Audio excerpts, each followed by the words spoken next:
รีวิว Warner Brothers Studio Tour Tokyo The Making of Harry Potter Studio Tour ที่ใหญ่ที่สุดในโลกและเป็นแห่งที่2ของโลกค่ะที่คาวาอิ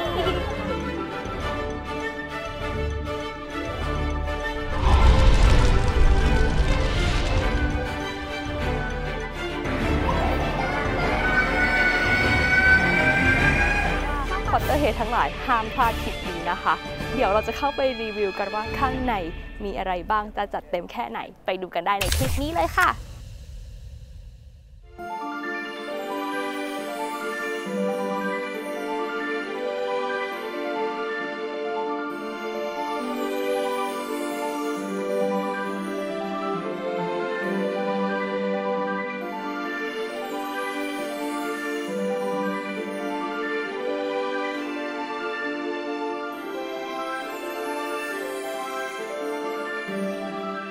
ตอนนี้มาถึงสถานีโทชิมาเอะแล้วนะคะซึ่งเป็นสถานีปลายทางที่จะมา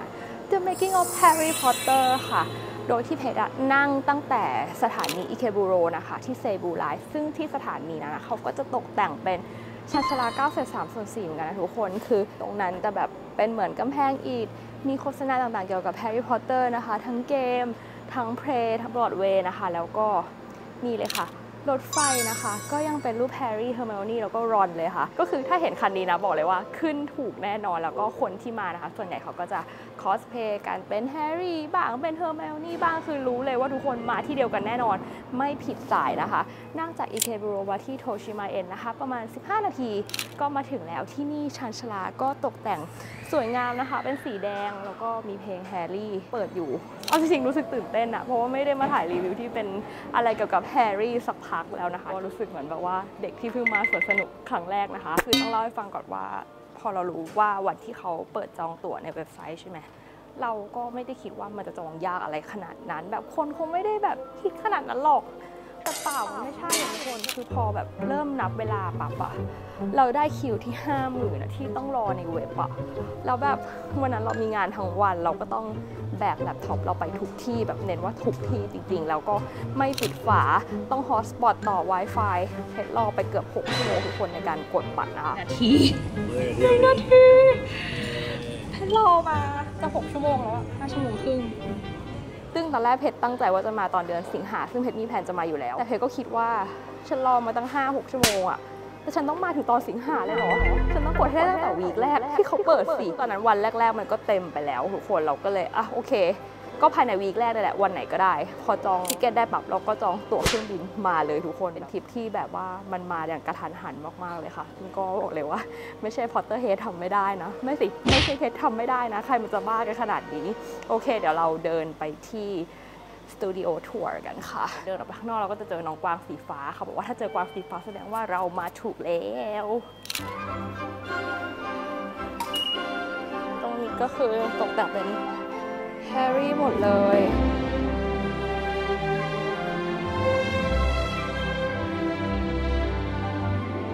ตั๋วนะคะก็ได้มาเป็นอยู่ใน Apple Wallet ค่ะ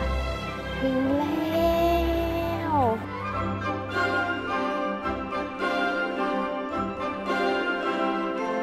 ถึงแล้วทุกคนกับ Warner Brothers Studio Tour Tokyo The Making of Harry Potter นะคะที่นี่เป็นแห่งที่2ของโลกแห่งแรกที่เอเชียและใหญ่ที่สุดในโลกด้วยค่ะอยู่ที่สถานีโทชิมาเอะนะคะซึ่งที่นี่เคยเป็นสวนสนุกเก่าแล้วเขาก็มารีโนเวทเป็นสตูดิโอค่ะนี่เพชรมาถึงก่อนเวลาก็เลยชิลๆนะคะได้มาเก็บบรรยากาศแล้วก็ได้มานั่งคุยกับทุกคนก่อนคำถามที่เพชรได้รับมาค่อนข้างเยอะเลยก็คือมันคืออันเดียวกับ Universal หรือเปล่า USJ คือที่นี่อันนี้คือ USJ ไหมอันนี้เพชรจะสรุปตามความเข้าใจของเพชรให้นะคะเพื่อที่ทุกคนก็จะได้เก็ตว่าแต่ละที่มันคืออะไรก็คือเขาเปิดโพยตัวเองก่อนเพราะว่านั่งลิสต์ไว้อยู่นะคะว่ามันมีอะไรเกี่ยวกับ Harry Potter บ้างถ้า Warner Brothers Studio Tour แบบนี้นะคะก็จะเป็นทัวร์ที่มันก็จะเหมือนมีฉากต่างๆที่ของที่เขาใช้ในการแสดงในภาพยนตร์นะคะซึ่งที่แรกอยู่ที่ลอนดอนที่จะอยู่ถัดออกไปจากลอนดอนนิดนึงตรงชานเมืองทุกคนซึ่งที่นั่นเพชรไปมาเป็น10 ปีแหละซึ่งมันค่อนข้างแบบ น่าจะรีโนเวทแล้วก็พัฒนามาค่อนข้างเยอะซึ่งมีคนถามเยอะเหมือนกันว่าเฮ้ยดูแล้วก็มาที่เนี่ยเราก็ช่วยแบบว่าคอมเพลให้หน่อยได้ไหมซึ่งอยากจะบอกว่าตอบยากเพราะว่าไปมานานมากแล้วเอาเป็นว่าเดี๋ยวก็เป็นรีวิวที่นี่แบบจริงจังแล้วกันนะคะโอเคที่แรกก็จะมีที่ลอนดอนที่นี่ก็คือโตเกียวนะคะและจริงๆมันก็มีอีกที่นะที่เพจไปมาที่ LA ที่เป็น Warner Brothers Studio Tour แต่ว่ามันไม่ใช่เป็นแบบ Making of Harry Potter แบบเต็มแบบนี้มันก็จะเหมือนอยู่ในโรงถ่ายหนังแล้วก็เป็นแค่เซกชันหนึ่งนะคะไปดูในรีวิวที่เคยถ่ายไปได้นะคะเดี๋ยวจะแปะไว้ให้ด้านบนขวาค่ะต่อมาก็คือ Universal Studio ที่เป็นไรด์เป็นสวนสนุกนะคะซึ่งอันเนี้ยถ้าที่ญี่ปุ่นมันก็คือ USJ อยู่ที่โอซาก้าซึ่งตอนนี้เพชรอยู่ที่โตเกียวมันคือคนละที่กันนะคะแล้วก็จะมีที่ฮอลลีวูดนะคะที่ LA ที่เพชรก็เคยไปมาเหมือนกันมีคลิปที่ไปเล่นตอนวันฮาโลวีนนะคะแล้วก็ที่ออร์แลนโดซึ่งใหญ่ที่สุด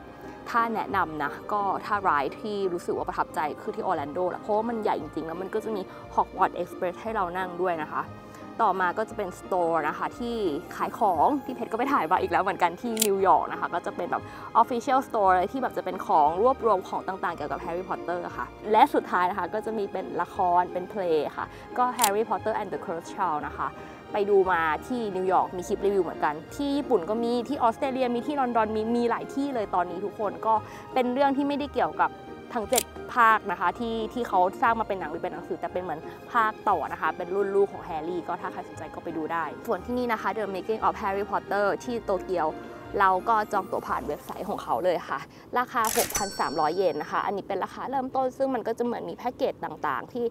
มีของมีนู่นมีนี่ additional นู่นนี่ต่างๆนะคะก็คือบวกราคาเพิ่มไปอันนี้ก็คือแล้วแต่ว่าจะเลือกแพ็กเกจไหนนะทุกคนที่นี่ก็จะมีทั้ง Harry Potter แล้วก็ Fantastic Beasts นะคะมีของที่ใช้จริงในการถ่ายทำด้วยตื่นเต้นแล้วทุกคนก็เป็นกำลังใจเพจรีวิวคลิปนี้ด้วยนะคะตื่นเต้น ฝากกดไลค์กดแชร์กด subscribe ให้ด้วยค่ะแล้วไปเจอกันข้างในค่ะ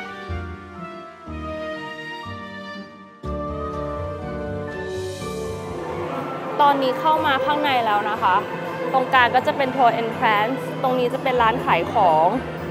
แล้วก็คาเฟ่มีอาหารขายด้วยเดี๋ยวค่อยออกมาดีกว่าเข้าไปใน Tour Entrance ก่อนเดี๋ยวดูก่อนว่าเข้าได้หรือยังนะคะ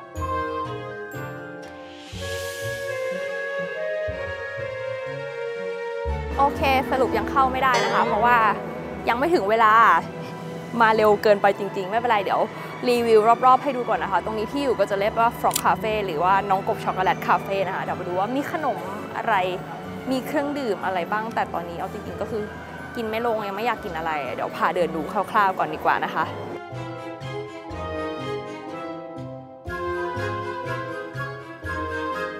ตรงนี้ก็จะเป็นส่วนของร้านอาหารนะคะก็จะมีพิซซ่าพาสต้ามีโทสต์นะคะมีของหวานด้วยนิดหน่อยทำซะน่ารักเลยอาจจะอร่อยนะทุกคนเพราะว่ามันเป็นญี่ปุ่นน่ะที่อื่นนี่คือเวลาไปเที่ยวอย่างนี้กินแล้วมันไม่อร่อยเลยแต่ที่นี่คิดว่าน่าจะไม่แย่นะดูหน้าตาต่างๆแล้วนั้นหอมด้วย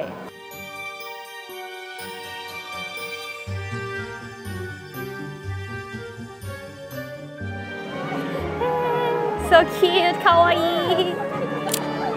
โอ้ยนี่มันดูเป็นคอลเลกชันที่แบบน่าจะเป็นแค่ที่ญี่ปุ่นนะเนี่ย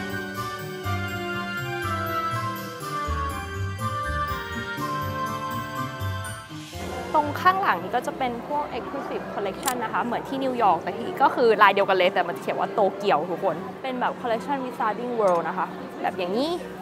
เขาจะเขียนว่า Exclusive สำหรับ Warner Brothers Studio Tour โตเกียวเท่านั้นมีพวกออยเป็นผ้านะคะน่ารักมากเลยอันนี้ผ้านุ่มๆมีหลายลายเลยค่ะเพชรว่าที่น่าสนใจคือพวกนี้อ่ะเพราะว่ามันจะเป็นดูเป็นอะไรที่มันเป็น Collection ของญี่ปุ่นอ่ะอันนี้น่าจะเป็นแผ่นที่รีดติดเสื้อค่ะก็มีหลายลายให้เลือกเลยนะเป็นหลาย Collection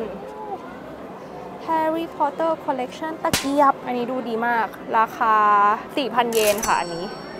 น่ารักมากมีที่วางตะเกียบด้วยเป็นเซตของ Harry Potter เลยมีแก้วนะคะแฮร์รี่มีแมกเนตมีเสื้อแต่เพชรมีของเยอะละคิดว่ารอบนี้จะไม่ซื้อของนะคะตัมเบลอร์ก็มีเราต้องหยุดซื้อของได้แล้วเพราะของเราเยอะมากเลยที่บ้านแม้แต่เทปยังมีแล้วก็นี่เป็นพัดนะคะพัดญี่ปุ่นพวงกุญแจสมุดมีหมดช็อปมันใหญ่มากอ่ะนี่เพิ่งเดินเข้ามาแค่ส่วนแรกนะคะ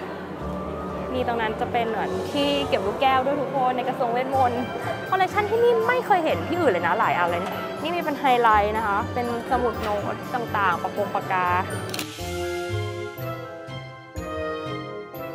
มีขนมด้วยอ่ะอันนี้น่าซื้อนะเนี่ยราคา 1,000 เยนมี 6 ชิ้นค่ะอันนี้ก็จะเป็นขนมอีกอย่างนะคะ8ชิ้น 1,900 นะคะได้กระเป๋าเป็นถุงผ้าด้วยหุยดูดีมากเลยอ่ะเหมาะกับการเป็นของฝากอันนี้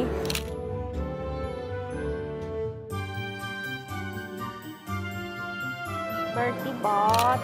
มีทุกที่ที่มีแฮร์รี่นะคะมินาลิมานะคะก็จะเป็นคนที่ออกแบบพวกพร็อพต่างๆในเรื่องแฮร์รี่หมดเลยเป็นคอลเลกชันงานอาร์ตของเขานะคะเขาก็จะมีเล่มนี้ที่แบบมันเป็นป๊อปอัพขึ้นมาด้วยนะคะเนี่ยแบบนี้ถือเปิดขึ้นมาแล้วก็จะเป็นแบบนี้เลยเป็นงานออกแบบของเขาทั้งหมดนะคะเพชรชอบมันแบบมันแนวแล้วก็น่ารักมากเลยสวย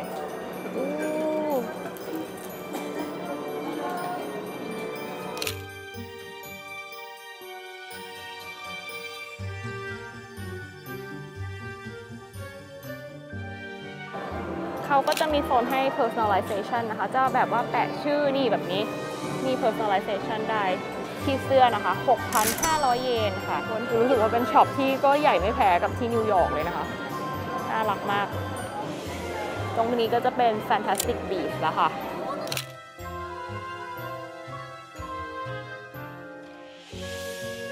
นี่ก็จะเป็นโซนร้านไม้กวาดของคุณโอลิแวนเดอร์ค่ะช็อปขายของที่ไปเดินดูมาเมื่อกี้นะสรุปคร่าวๆก็คือเพชรว่ามันเหมือนที่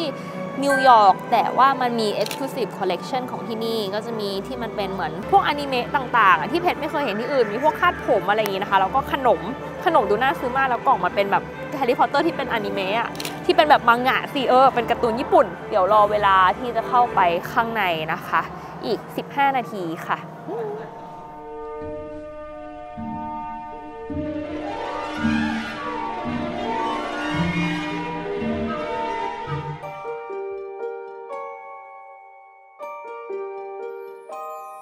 เข้ามาแล้วทุกคนห้องแรกตรงนี้ก็จะเป็นเหมือน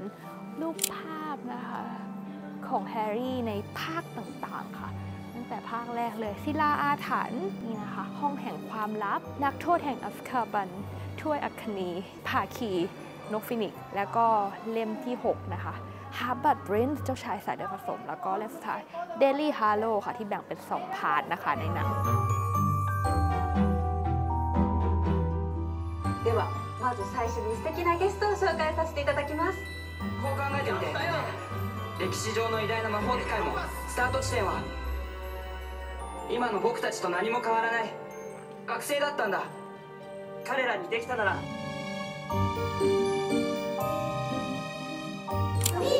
2、1ホグワーツへようこそ。皆さんどうぞ中の方にお入りください。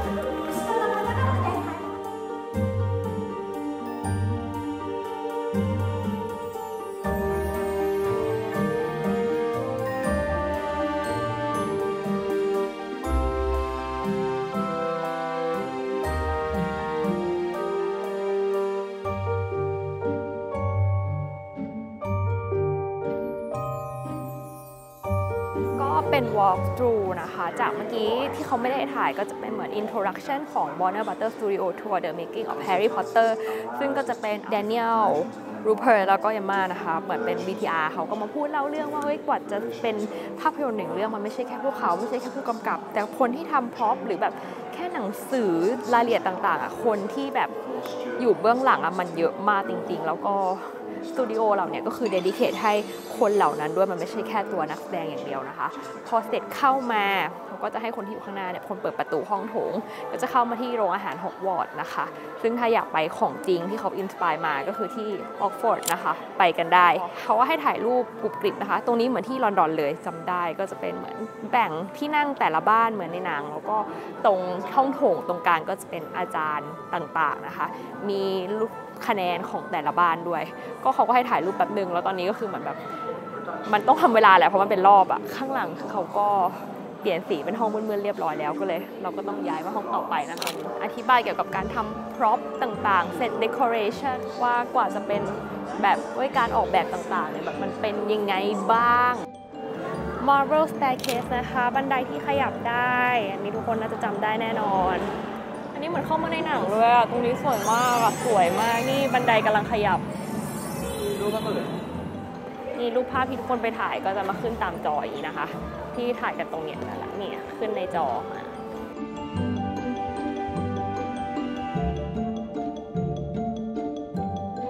เหมือนตรงนี้ก็จะให้เดินดูเองได้แล้วค่ะซึ่งก็ชิวๆไปนะเขาไม่ได้มีจำกัดเวลาแต่ว่าคนเยอะเหมือนกันถ่ายลำบากนิดนึงค่ะอันนี้เป็นโซฟาสัตว์ดีที่แบบแฟตเลดี้อ่ะประจำบ้านกริฟฟินดอร์ตรงประตูนะคะก็จะเป็นฉากของบ้านต่างๆแล้วนี่เป็นห้องนั่งเล่นของกริฟฟินดอร์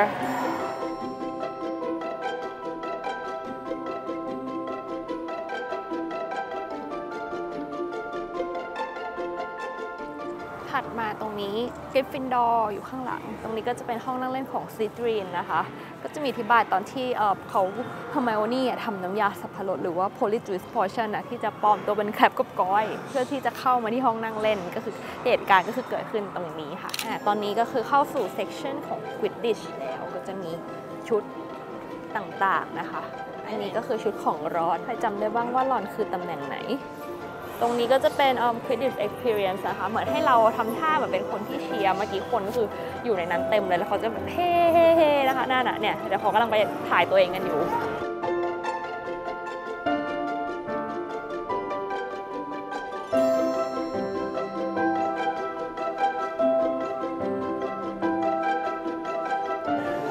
อันนี้ก็คือโบบาตงนะคะจะเป็นน้องสาวของเฟอร์ที่โดนจับมาเป็นตัวประกันใต้น้ำที่ต้องลงไปช่วยให้ได้เหมือนแฮร์รี่ไปช่วยมาเนาะสิ่งนี้ก็คือไอ้ตู้ที่มันอยู่ในห้องต้องประสงค์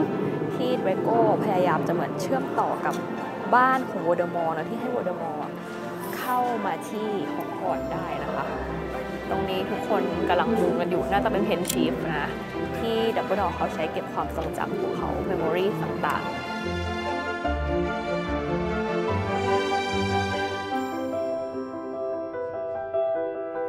หลังเพชรนะคะก็เป็นห้องทำงานของดับเบิลดอร์ที่เราต้องมีคนรับเนอะเลมอนเชอร์เบตนะคะ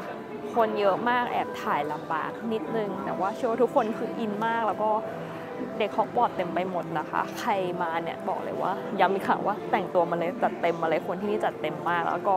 จะรู้สึกเบลนด์อินได้ดีมากเหมือนอยู่ในฮอกวอตส์จริงๆค่ะ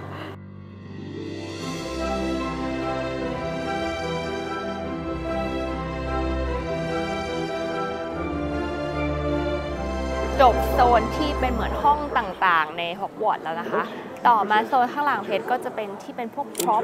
การดีไซน์ต่างๆเสื้อผ้าไม้กายสิทธิ์หน้ากากของเดลิเตอร์นะคะอันนี้ก็เป็นแบบบ้านมัลฟอยนะคะเป็นลูเซียสกับเบลลาทริกซ์อันนี้ก็เป็นไม้กายสิทธิ์ของแก๊งนี้ค่ะอันนี้ไม่เคยดูมาก่อนเลยมันน่าจะเป็นหน้ากากของผู้เสพความตายเนาะพวกนี้แบบตรงนี้เจ๋งมากเลยไม่เคยเห็นมาก่อนเขาก็พูดถึงขั้นตอนการทำหน้ากากนะกว่าจะมาเป็นแต่ละอันคือแบบงานมันดีเทลมากๆเลยทุกคนแบบสุดยอดอ่ะยังไม่หมดเลยนะคะจบจากพร็อพก็มาเป็นห้องต่างๆในฮอกวอตส์ต่อเริ่มด้วยห้องเรียนวิชาปรุงยานะคะคนเต็มห้องเรียนเลยค่ะเดี๋ยวพาเดินวอล์คทรูดูคร่าวๆเลยดีกว่าตรงนั้นก็จะเป็นห้องเรียนของวิชาปรุงยานะคะของสเนปนี่เดินมาชั่วโมงหนึ่งแล้วอะยังไม่เสร็จถึงไหนเลยอะคือแบบเริ่มปวดขาแล้วโปรเฟสเซอร์ต่างๆนะคะอันนี้เป็นกระจกนี่ภาคแรกศิลาอาถรรพ์นะคะที่อยู่ซ่อนอยู่ในห้องแล้วก็เป็นโปรเฟสเซอร์ต่างๆเป็นชุดต่างๆโอเคคนเริ่มน้อยแล้วเดี๋ยวเข้าไปดูในห้องวิชาปรุงยากัน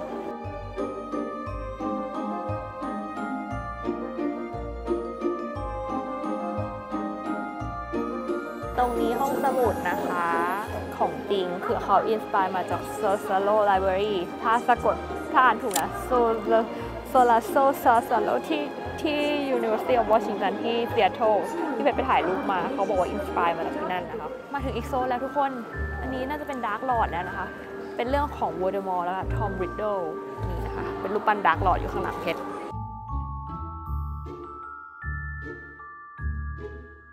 ลาดไม่ได้นะคะฮอคลักหรือว่าเนี่ยโวลเดมอร์เขาก็จะแบ่งวิญญาณของเขานะใส่พวกของต่างๆไว้นะคะไม่อยากสปอยเยอะแต่ทุกคนก็น่าจะรู้เรื่องอยู่แล้วเพราะว่ามันเป็นกุญแจสำคัญเลยอันนี้ก็รัดเก้าของโรเวน่าเรเวนคอร์นะคะเป็นชิ้นสุดท้ายเนอะที่แบบว่าเขาตามหากันตอนนั้นอะนี่ค่ะทอมมาวโลริโดก็เปลี่ยนสลับคำเป็น I am Lord Voldemort อันนี้คือหล่อมากงานดีมากจ้าตอนวัยรุ่นนะคะ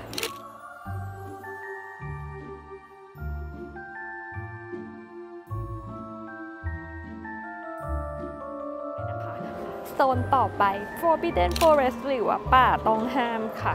ดีเทลมันละเอียดตั้งแต่พื้นเลยพอเข้ามาตรงนี้มันแบบเปลี่ยนพื้นไปเลยทุกคนมันจะเป็นเหมือนแบบความรู้สึกเหมือนเดินแบบบนพื้นนุ่มๆแล้วมีกลิ่นป่าเป็นยางๆอ่ะ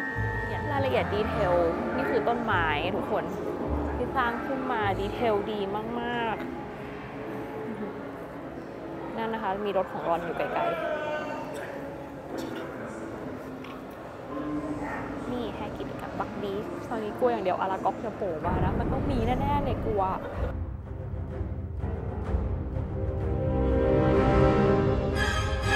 วิญญาณมาเต็มเลยเราก็ต้องเสกคาถาผู้พิทักษ์นะคะเขาก็จะให้เล่นแบบว่าเสกคาถาใส่ผู้คุมวิญญาณนะผู้คุมวิญญาณมาแล้ว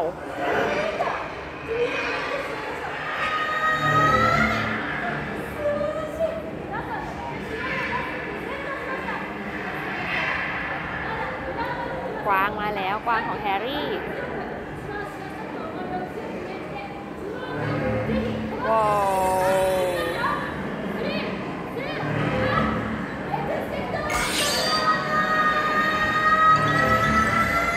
ชอบความเล่นใหญ่ของพนักงานอะทำให้แบบมันสนุกขึ้นมากเลยอะเย้เก่งมากค่ะทุกคน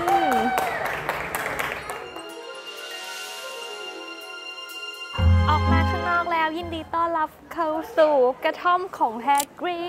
ดเหมือนอยู่ข้างในมานานได้ออกมาข้างนอกสักทีคือเจอแสงคือแสบตาไปเลย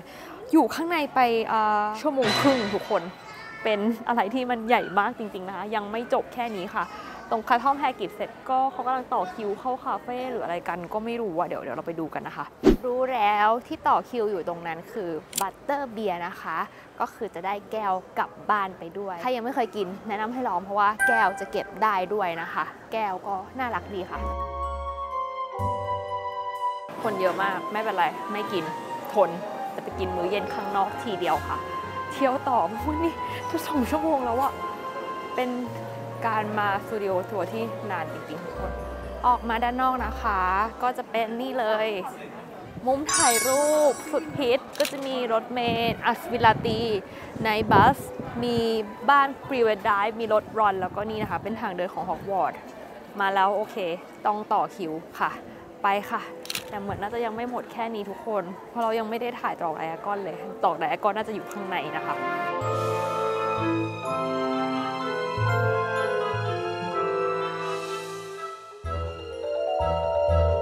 แต่ต้องหามุมให้ได้เซลฟี่ก็เซลฟี่จ้ะโอเคลองดูไม่รู้มันจะออกมาเป็นยังไง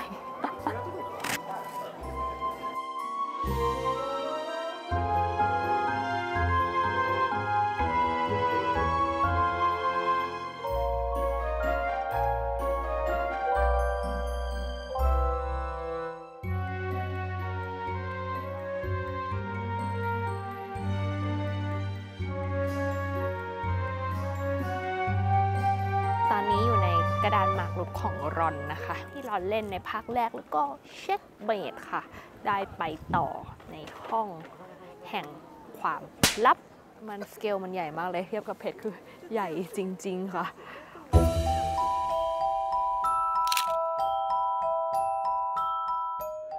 รอต่อคิวถ่ายรูปกับ Hogwarts Express ค่ะคือคิวยาวจะถึงข้างนอกเลยต่อตรงนี้เสร็จก็ต้องไปต่อคิวถ่ายกับตรงรถเข็นอีกนะคะถึงจะไปต่อได้ตอนนี้5 โมง 10แล้วอะเกือบ3 ชั่วโมงที่อยู่ที่นี่แล้วโอ้โหไม่คิดว่าจะนานขนาดนี้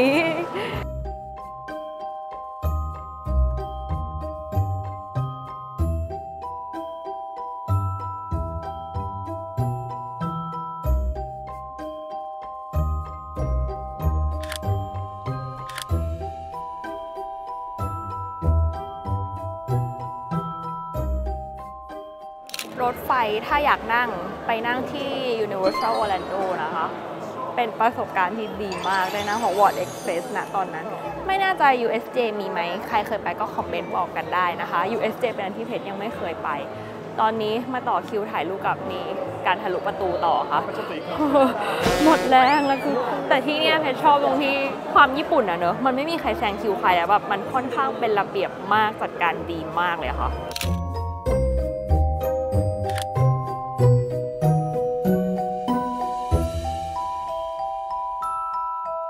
เดี๋ยวมาต่อคิวเข้าไปใน Hogwarts Express กันนะคะก็จะเป็นเหมือน walk through ให้ดูว่าใครเหมือนแบบอยู่โบกี้ไหนอะไรประมาณนั้น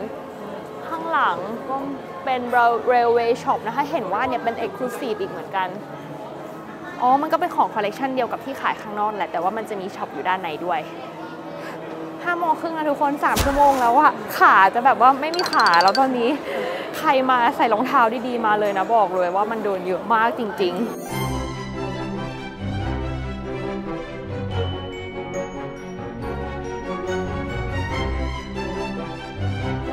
คือมันเหมือนที่นั่งที่อยู่ Universal Orlando เลยภาพอะไรต่างๆข้างในเหมือนกันแต่ว่าคืออันนี้มันเป็นหุ่นแต่ว่าถ้าที่นั่นคือเราได้เป็นคนนั่งก็จะมีอันนี้เป็นในส่วนของFantastic Beasts นะคะฉากที่อยู่บนรถไฟที่ว่าเหมือนวางแผนกันอะภาค 2 นะ Fantastic Beasts The Secret of Dumbledore นะคะอันนี้จำได้อยู่ตรงนี้นะคะบอกว่าแบบพร็อพต่างๆเนี่ยที่ฮอกวอตส์เนี่ยรายละเอียดเนี่ยเขาสร้างกันยังไงหิน1 ก้อนนะนี่เขาก็ค่อยๆแบบสเต็ป1 2 3 4 5 6 7กว่าจะโอ้โหกว่าจะเสร็จออกมาได้นะคะบอกเลยว่ามันคือยิ่งกว่างานคราฟต์วันนี้มันเหมือนแบบสร้างปราสาทถาวรเลยอะโครงต่างๆคือแบบมันสมจริงแบบไม่ใช่สมจริงมันคือของจริงอะคือก็เข้าใจเลยว่าแบบมันควรมีสตูดิโอทัวร์ขึ้นมาจริงๆเพราะว่ามันเสียดายสิ่งที่เขาทำมาแบบมันควรจะทุกคนได้ดูมันยากเย็นขนาดไหนข้างหลังนี่ก็เป็น Ministry of Magic นะคะเรากำลังจะไปถึงกระทรวงเวทมนต์กันแล้วทุกคนมันยังไม่จบ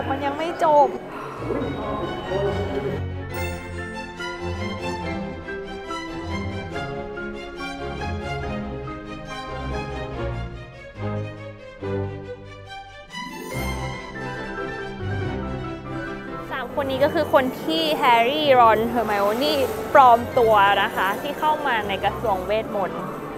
ในกระทรวงก็มีร้านขนมนะคะ Ministry Munchie เห็นแล้วทีเป็นQueers นะคะเป็นสิ่งมหัศจรรย์และถิ่นที่อยู่นะคะก็เป็นสัตว์ต่างๆที่เขาได้ร่วมแสดงเป็นทำเนียบน้องแมวคูแชงอะไรอย่างเงี้ยเขาก็จะมีแมวกับหมานกคู่หลายตัวเลยที่แสดงนี่ก็เป็นหัวไฮกริดนะคะเหมือนพอสุดท้ายคุณร็อบบี้โคเทรนเขาเสียชีวิตก็เลยเหมือนต้องใช้เป็นหัวไฮกริดมาใส่แทนนะคะเป็นสแตนด์อินอยู่ข้างในแล้วเขาก็จะขยับได้ค่ะอันนี้ก็จะอธิบายถึงในส่วนของ Fantastic Beasts ว่าเขาก็เหมือนมีขั้นตอนในการทำต้องดีไซน์คาแรคเตอร์ทำโมเดลขึ้นมานะคะแล้วก็ริกจิ้งนะคะมันมีหลายขั้นตอนมากกว่าจะสำเร็จมาเป็นคาแรคเตอร์1 ตัวนะคะเพราะว่าน่าจะต้องใช้ CG เยอะมากใช้จินตนาการเยอะมากนะคะมี Animation Texturing Compositing มาถึงอีกโซนนะคะอันนี้ก็จะเป็นโซนที่ให้ขี่ไม้กวาดจำลองเคยเล่นเดี๋ยวถ้าเดี๋ยวแปะวิดีโอเก่าให้ดูถ้าหาเจอปึ้ง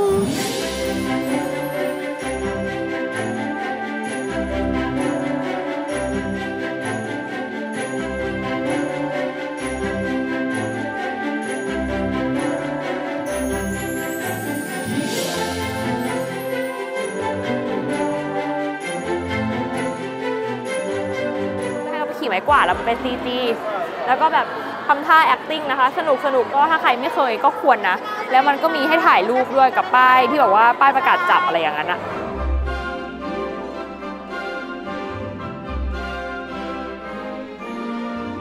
นี่ก็คือ Hogwarts Castle ค่ะอันนี้เขาน่าจะใช้เหมือนที่เวลาเขาถ่ายหนังที่เหมือนซูมอินซูมเอาที่เป็นแบบภาพรวมของปราสาทนะคะคือเพชรเคยต่อเลโก้ Hogwarts Castle แล้วก็คือรู้เลยว่าดีเทลมันเยอะจริงๆทุกคน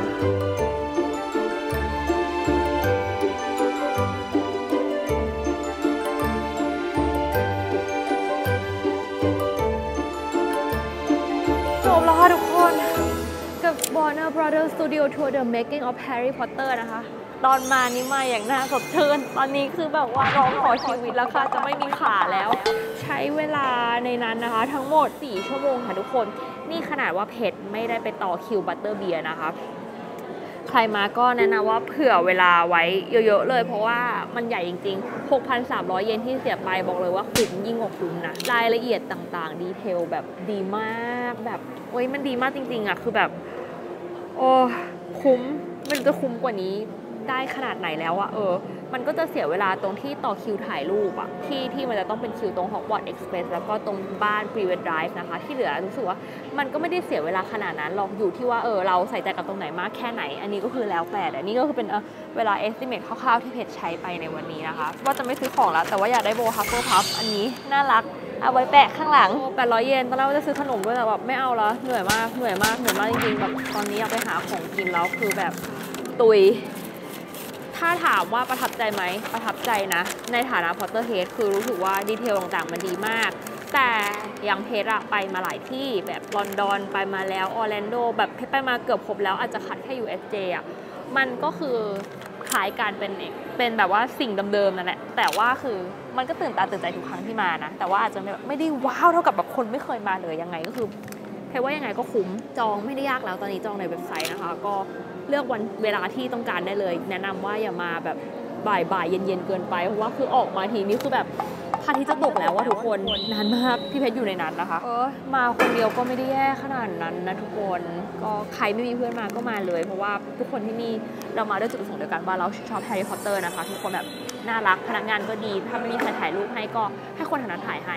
แล้วที่รู้สึกว่าน่ารักมากก็คือคนรุ่นเพชรที่เขามีลูกเขาพาลูกมาแล้วเขาก็แต่งตัวแบบเป็นชุดกริฟฟินดอร์ฮัฟเฟิลพัฟอะไรอย่างเงี้ยด้วยกันมันคือแบบมันน่ารักมากแบบมีเด็กน้อยอีกเจเนอเรชันหนึ่งที่แบบชอบแฮร์รี่แล้วหรือบางคนก็มากับคุณแม่ที่เหมือนแบบเป็นคุณยายแล้วทุกคนแล้วก็แต่งตัวมากันเต็มมากคือน่ารักมากจริงๆวันนี้ก็รีวิวประมาณนี้นะคะทุกคนฝากกดไลค์กดแชร์กด subscribe ด้วยนะคะซีรีส์ญี่ปุ่นก็น่าจะมีอีก1 ตอนที่เป็นตอนตะลุยกินในโตเกียวไม่แน่ใจว่าไหนจะลงก่อนก็ฝากติดตามด้วยนะคะคลิปนี้ไปก่อนค่ะเพราะว่าไมค์แบตจะหมดแล้วไม่ไหวแล้วอุปกรณ์วันนี้คือแบตหมดทุกอย่างค่ะบ๊ายบาย